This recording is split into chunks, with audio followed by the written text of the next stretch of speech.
All right. Shalom, shalom. Very windy out here today. Yes, indeed. If you guys will bear with me for a second, you can look at that pretty plant or the sun over there. So I get situated. It's much prettier than the picture I took for, what was I going to say? Oh, for the screenshot. Yes. It wasn't like freezing when I first got here, but it has gotten a lot colder in the last few minutes or hour, I should say. Let me see. Shalom, shalom. It's kind of weird. I don't actually have a head covering on because it was really cold when I left, and now it's really hot. So I'm just waiting. I don't know if I'm going to fall or not, to see who can pop on here. I'm super late today, and I am so sorry. I know I don't have a committed time for this, but I had a rough morning. I don't know if you get those kind of days where you're like, I woke up early, and I'm a morning person, so that's important. And my hair is in my way. I woke up early. I sat down to pray. Normally, I open my computer just because I have like Google Docs open and stuff like that. But I don't know. I prayed. I had a good prayer time this morning. But then there was this funky, like just irritating, or I don't even know what it was, but it was definitely something. And it just threw me off. And I've been trying to like pray my way out of this funk for hours now. And it's been really hard. So that's why I'm late. And then I don't know. I'm an introvert, and I hate confrontation. I hate it. It's not my thing. But Abba has told me some things to do that I'm really struggling with. Not that I am trying to be disobedient to him, but that it's really hard.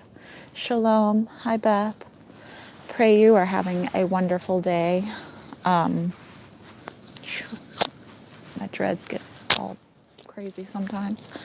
But anyway, he's been telling me to do this thing for like several weeks, and I've earnestly prayed so much about it. He kind of disciplined me when I was walking to the park. And that's not a fun conversation. And he's like, he was very serious. It was like, there's not much time left. And I have called you to do this. And you will be judged accordingly if you do not do what I have asked you to do, because I will find another who will do it. And it wasn't like making me feel guilty, because he's not like that, but it was like, you asked to be used by me, and this is what I'm doing. And so, to whom much is given, much is required. And that was the situation. And so now I'm like, oh, how do I do this? Because it's really scary. And it's not fun. Confrontation's not fun. And it's my weakness, and the enemy knows it. But Abba said, I know the enemy knows the words that I've given, or knows what I have told you to do, but does not know the words I am going to give you, or something like that. Anyway, because all he needs is this, and the Ruach will do the rest. Do you see what I'm saying? Does that make sense? So yeah, that today, and yeah, it's just been one of those days. So I've been looking in my journal yesterday. I think I touched on this briefly, that I was looking in my journal for something that another sister had touched on about Abba doing a hostile takeover. And he led me to my journal from last September, October. And I finally found it while I was sitting here, because I've been sitting here for a while praying. And he said, release it when I was done reading. So I will release the prophetic word he gave me last October today, because that's when he told me to release it. And it's powerful. So yesterday we left off in 2nd Esdras, and I did read some of chapter 10. It was like this much. It wasn't a lot.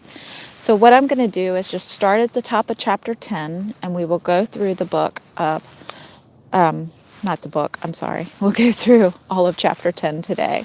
And yeah.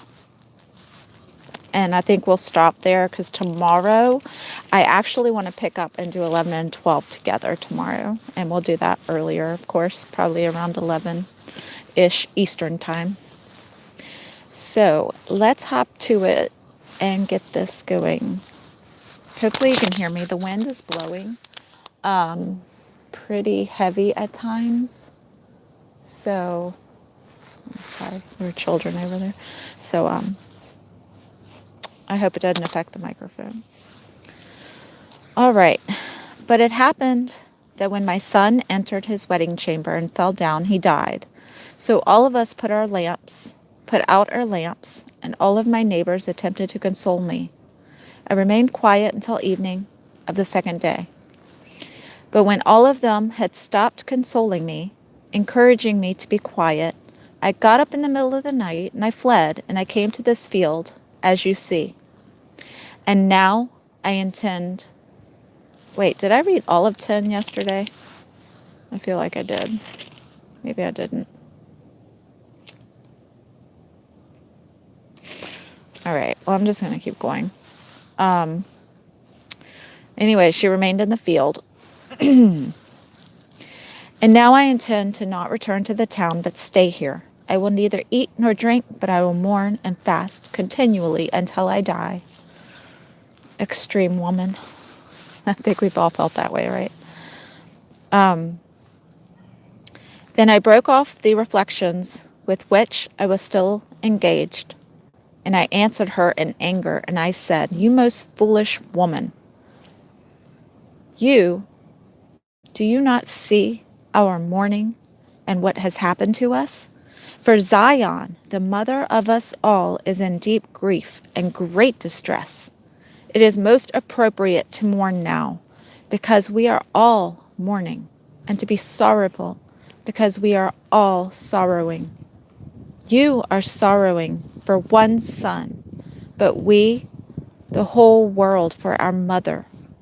Now ask the earth, and she will tell you that it is she who ought mourn over so many who have come into being upon her. From the beginning, all have been born of her, and others will come, and lo, almost all go to perdition, and a multitude of them will come to doom. Who then ought mourn the more? She who lost so great a multitude, or you who are grieving for one alone? But if you say to me, my lamentation is not like that of the earth's, for I have lost the fruit of my womb, which I brought forth in pain and bore in sorrow. But it is with the earth according to the way of the earth, that the multitude that is now in it goes as it came. Then I say to you, just as you have brought forth in sorrow, so the earth also has from the beginning given her fruit. Oh, sorry. That is humankind, to him who made her. Now therefore, keep your sorrow to yourself, and bear bravely the troubles that have come upon you. For if you acknowledge the decree of God to be just, you will receive your son back in due time, and will be praised among women. Therefore go into the town, and go to your husband. And she said to me, I will not do so. I will not go into the city, but I will die here. So I spoke to her again, and I said, do not do that, but let yourself be persuaded, for how many are the adversaries of Zion, to be consoled because of the sorrow of Jerusalem. For you see how the sanctuary has been laid waste, and our altar thrown down, and our temple destroyed. Our harp has been laid low, our song has been silenced, our rejoicing has ended, and the light of our lampstand has been put out. The ark of our covenant has been plundered, our holy things have been polluted, and the name by which we are called has almost been profaned. Our children have suffered abuse, our priests have been burned to death, our Levites have gone into exile, our virgins have been defiled, our wives have been ravished, our righteous men have been carried off, our little ones have been cast out, our young men have been enslaved, our strong men made powerless. And worst of all, the seal of Zion has been deprived of its glory and given over into the hands of those who hate us.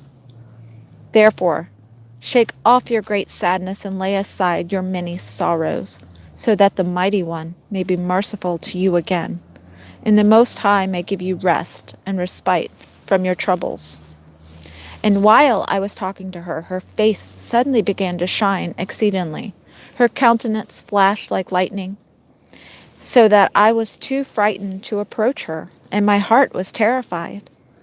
And while I was wondering what this meant, she suddenly uttered a loud and fearful cry, so that the earth shook at the sound. And when I looked up, the woman was no longer visible to me, but a city that was being built, a place of huge foundations showed itself, and I was afraid, and I cried with a loud voice and said, where is the angel Uriel who came to me at first? For it was he who brought me into this overpowering bewilderment. And my all right, give me 2 seconds and I'm going to restart the video.